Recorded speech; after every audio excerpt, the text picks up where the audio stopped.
సిలువకు దగ్గర. తలపైకెత్తాలి, తలపైకెత్తాలి, చెప్పాలి మీరు. సిలువకు దూరమా, సిలువకు సమీపమా? సిలువకు ఈ పండుగ వల్ల సిలువకు సమీపముగా వస్తున్నావా, దూరం అయిపోతున్నావా? దూరం అయిపోతే మానేయాలి, దూరం అయిపోతే మానేయాలి.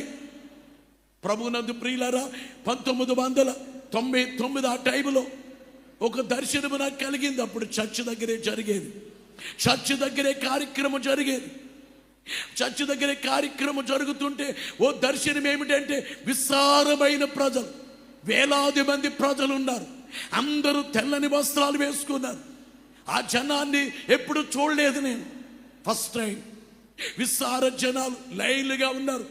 లైన్లుగా ఉన్నటువంటి జనాలందరి మీద, అందరూ తెల్లటి వస్త్రాలతో ఉన్నారు. వారందరి మీద రక్తము కురుస్తున్నట్లుగా కనిపించింది, రక్తము పోయబడుచున్నట్లుగా కనిపించింది.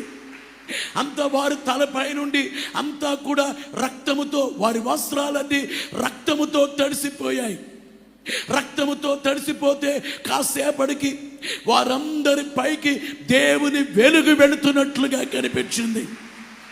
దేవుని వెలుగు వారి పైకి వెళ్ళుచున్నట్లుగా, అందరూ శక్తితో ఉన్నట్లుగా కనిపించింది.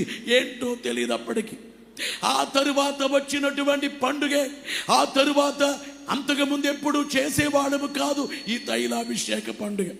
ఆ తరువాత వచ్చినటువంటి పండుగే తైలాభిషేక పండుగ. ఈవేళ ఈ గుత్తిలో తైలాభిషేక పండుగ ద్వారా ఎన్ని వేల సాక్ష్యాలు, ఎన్ని వేల సాక్ష్యములు. బోలో యేసు మహారాజుకో. ఓ రోజున అందరికీ అసలు నేను ఇందాక అన్నాను కదా, రూల్ ప్రకారం 40 రోజులు చేసిన వాడికే ఈ కార్యక్రమం చేయాలి.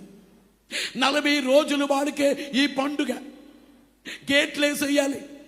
గేట్లన్నీ వేసి, మీరు 40 రోజులు చేశారా, చేసేనే రండి, చేయలేదా మీరు రాకండి, మీరు చేసిన వాళ్ళే రండి అని అనాలి. కానీ ఓ రోజు నాకు ఇది డౌట్ వచ్చి నేను ప్రభుని అడిగాను, ప్రభువా ఈ రోజు వచ్చినోడు కూడా కొంతమంది కొత్తోడు కూడా